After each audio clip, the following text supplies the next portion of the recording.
On a remis, après plusieurs démarches, que ce soit auprès du conseil départemental, des parlementaires, des élus locaux, des présidents de Comcom, on a remis un courrier au ministre. On voulait le rencontrer ce matin, on avait sollicité un entretien, il n'a pas trouvé le temps de nous recevoir, donc c'est une conseillère du ministre qui nous a reçus et on lui a demandé très clairement de revoir le plan de restructuration du réseau des finances publiques qui est programmé au 1er janvier 2022 et notamment, puisqu'aujourd'hui il était au terme d'Argelès, notamment la restructuration de la trésorerie d'Argelès.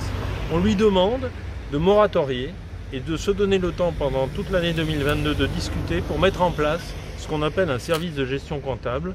Dans ce département, il n'y en a que 2 qui sont programmés, l'un à Tarbes, l'autre à Lannemezan. Alors que vous prenez d'autres départements de l'ex-Midi-Pyrénées, comme le Gers ou l'Ariège, vous en retrouvez 3. Et on se dit, mais on est un département avec une population plutôt, avec une moyenne d'âge assez élevée, avec 230 communes de montagne sur 476. Est-ce qu'il est inconséquent de penser que sur une commune comme Argelès, on peut mettre en place un service de gestion comptable de pleine compétence pour et l'accueil fiscal et la gestion des collectivités locales et le conseil aux élus? C'est ce qu'on a réitéré tout à l'heure. On a pour l'instant un directeur qui veut manifestement passer en force, alors qu'il nous avait dit au début de l'été qu'il était ouvert au dialogue et à la discussion. Aujourd'hui, en dépit des arguments qu'on avance, il ne veut pas revenir en arrière. Et ce qui nous étonne aussi, c'est qu'un certain nombre d'élus et de parlementaires ont pris des positions. J'étais encore avec M. Pereira ce matin, où il nous a dit qu'il demandait un moratoire. Et on a un haut fonctionnaire qui nous dit « mais non, il ne demande pas ça ». Donc moi je ne sais pas qui ment, si, je pense que c'est mon directeur départemental, puisque le président de la Comcom de Pyrénées-Vallée des Gaves m'a confirmé ce matin qu'il demandait un moratoire sur 2022 et qu'il voulait discuter. Aujourd'hui on a une administration qui veut passer le plus rapidement possible et en force. Et c'est pour ça qu'on s'est exprimé vis-à-vis du ministre des Comptes publics. L'administration, c'est que cette réorganisation n'entraînera pas de déplacement de personnel, on va laisser des permanences. Moi j'entends ça, et en même temps, ce que je sais aussi, c'est que notre ministère et notre direction, maintenant depuis 19 ans, ne cessent de perdre des emplois, c'est-à-dire on supprime des emplois. Cette année, vous avez dû voir que M. Emmanuel Macron a dit la fonction publique, on n'y touchera pratiquement pas. Mais il y a un ministère qui continue de détruire des emplois, et en 2022 ce sera le cas, c'est Bercy, qui va à nouveau perdre 1500 emplois. Quand on parle de Bercy, il n'y a pas que la Direction Générale des Finances Publiques, mais la Direction Générale des Finances Publiques, en général, elle assume de 80 à 90% des destructions d'emplois. Donc il y en aura à nouveau en 2022.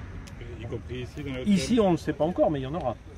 Il y a eu des années où on a eu de 10 à 15 suppressions d'emplois.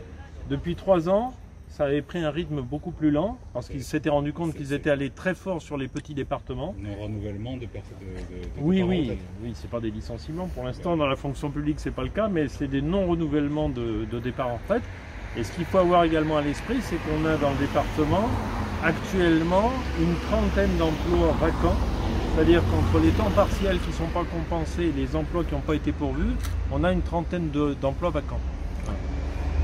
Dernière chose que je voulais vous dire quand même aussi, c'est que hormis la situation d'Argelès, où on voulait supprimer cette trésorerie pour mettre une permanence et que nous on demande l'instauration d'un service de gestion comptable puisque c'est la nouvelle dénomination. Il y a également ce qu'on appelle les services des impôts aux particuliers, c'est-à-dire ceux qui accueillent les contribuables. Dans notre département, il y en a 3. Il y en a un à Lannemezan, site de Lannemezan, service des impôts des particuliers, le site des impôts des particuliers de Tarbes et le service des impôts des particuliers de Lourdes. 3. Aujourd'hui, ce que nous propose l'administration, c'est, alors en disant que ça va être neutre, que le service sera rendu de la même manière, c'est de créer un service des impôts des particuliers départemental à Tarbes, qui, je dirais, engloberait ceux de Lourdes et de Lannemezan, et on enlèverait les cadres qui sont à la tête de Lourdes et de Lannemezan, et on aurait une direction unique à Tarbes. Là aussi, nous on dit que c'est une manière de fragiliser le réseau. On demande à ce que soient maintenus ces 3 services des impôts des particuliers, qui sont des services d'impôts des particuliers de proximité. Et là aussi, on reprend l'exemple de l'Ariège.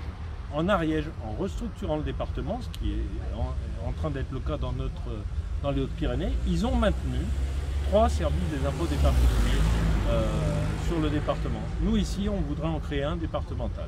Bon, on considère qu'on peut faire autrement, d'autant plus que le service d'impôt des particuliers de Lourdes, par exemple, pour ne prendre que cet exemple, fonctionne particulièrement bien et on ne voit pas en quoi aujourd'hui il faudrait,